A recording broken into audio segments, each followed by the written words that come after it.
Messieurs les représentants du préfet, Monsieur le secrétaire général, Monsieur le sous-préfet, Monsieur le représentant du Conseil national des chambres économiques de l'économie sociale et solidaire, Mesdames et Messieurs, chers collègues du Conseil exécutif, du Conseil territorial, Mesdames et Messieurs les représentants des communautés d'agglomération, Monsieur le maire, Mesdames et Messieurs les représentants des chambres consulaires, Mesdames et Messieurs acteurs de l'économie sociale et solidaire, Mesdames et Messieurs en vos grades et qualités.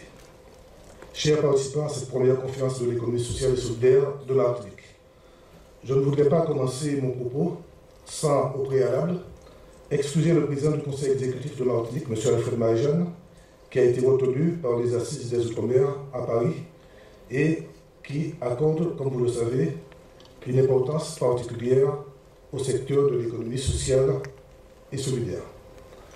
Voilà bientôt une année que la CTM et l'État ont pris l'engagement d'organiser la première conférence de l'économie sociale et solidaire. Il y a eu de nombreuses rencontres. La mise en place d'un comité de pilotage, d'un comité technique, et l'étape importante a consisté dans l'organisation d'ateliers auxquels ont pris part 150 personnes du secteur de l'économie sociale et solidaire. La démarche de la CTM de l'État s'est donc voulue participative. Nous sommes désormais en mesure de partager avec vous ces éléments de réflexion fondateurs, nous l'espérons, de notre future feuille de route 2018-2020. Notre parole, vous le comprendrez aisément, se doit d'être ambitieuse et également dépourvue de faux semblants, car elle s'adresse à des acteurs qui s'investissent chaque jour pour notre pays. Des acteurs dont il faut saluer la persévérance et la détermination, des acteurs qui croient farouchement que l'emploi, le développement économique, l'entrepreneuriat peuvent aussi laisser une grande part à l'épanouissement social et à une volonté de partage solidaire. Alors oui, la CTM a en partage avec vous ce souhait d'un développement humaniste dans lequel le mode d'entreprendre serait différent quand il touche à des secteurs de l'utilité sociale, mais pas uniquement.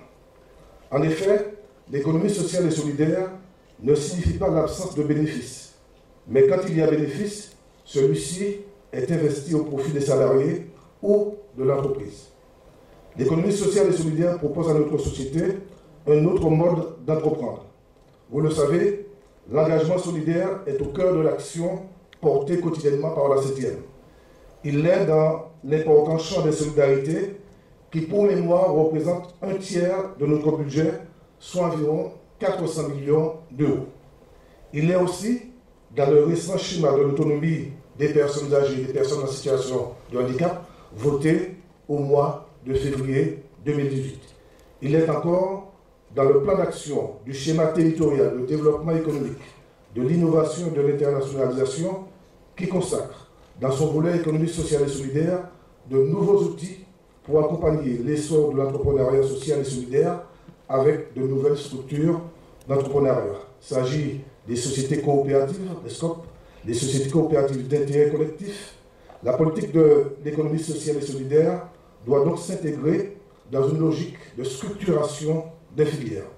Il est dans les actions mises en place par l'insertion des bénéficiaires du RSA. Il est présent dans le dispositif Atout Inclusion qui permet aujourd'hui à 400 jeunes de bénéficier pendant 11 mois d'un accompagnement individualisé. Il ne s'agit pas pour nous de faire un inventaire exhaustif, mais de rappeler que l'économie sociale et solidaire sous-tend la grande majorité des actions de la CTM. Alors oui, cette conférence est importante, car même si son organisation s'inscrit dans une obligation de la loi cadre du 21 juillet 2014 de l'économie sociale et solidaire, elle s'inscrit également et fondamentalement dans une ambition réelle de la CTM, partagée aussi par l'État. Ambition de conforter et consolider l'existant en accompagnant mieux, voire différemment si nécessaire. Ambition de définir avec l'État une ou plusieurs politiques territoriales dans lesquelles pourraient s'exprimer toutes vos initiatives. Ambition enfin de reconnaître les acteurs de ces réussites dans les activités financières et d'assurance, dans la santé, dans l'action sociale, le sport, les loisirs, la culture, les activités de la mer, etc. Je n'aurai pas de langue de bois en laissant croire que tout va bien. Sinon, vous ne seriez pas là aujourd'hui aussi nombreux, je vous en remercie. Non, ce n'est pas toujours facile et je sais que certains secteurs souffrent davantage que d'autres. Ces secteurs, paradoxalement, prouvent, s'il en était besoin, que l'économie sociale et solidaire est aujourd'hui une économie créatrice d'emplois et avide d'innovation. Alors je me contenterai d'exposer quelques convictions personnelles.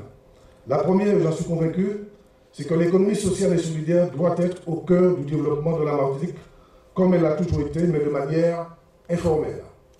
Effectivement, il existe une histoire informelle de l'économie sociale et solidaire qui a rythmé en fait la solidarité en Martinique à travers notamment les mutuelles.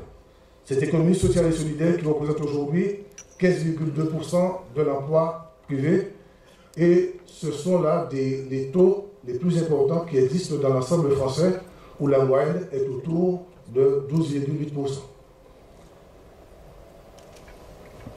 Ma deuxième conviction, c'est que notre pays ne manque pas de ressources et que face aux nombreux départs subis de la jeunesse martiniquaise, 3 500 à 4 000 chaque année, l'économie sociale et solidaire peut apporter des solutions, y compris innovantes.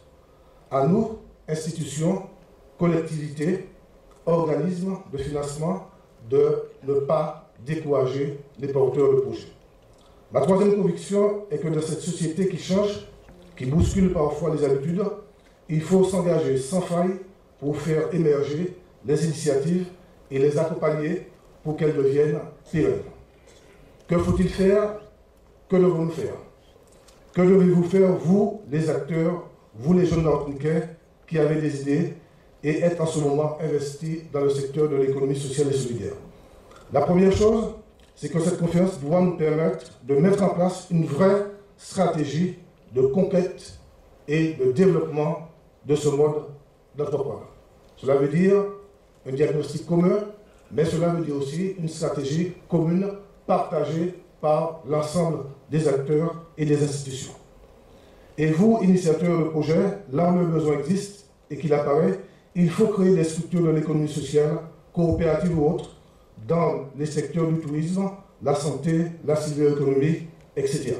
Silver économie à laquelle nous accordons une place importante dans le schéma de l'autonomie des personnes âgées et des personnes en situation de handicap.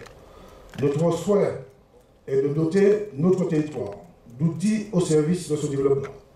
Enfin, pour ne pas être trop long, nous devons être fiers de ce que nous faisons parce que nous avons l'obligation et le devoir de répondre aux attentes de celles et de ceux qui manquent de repères stables dans ce monde, qui fragilisent les moins solides. L'économie sociale et solidaire donne du sens au travail de chacun. C'est une économie qui privilégie le collectif sur l'individualisme, l'intérêt général sur l'intérêt particulier. C'est une économie qui donne toute sa place à un véritable fonctionnement démocratique au respect de l'être humain.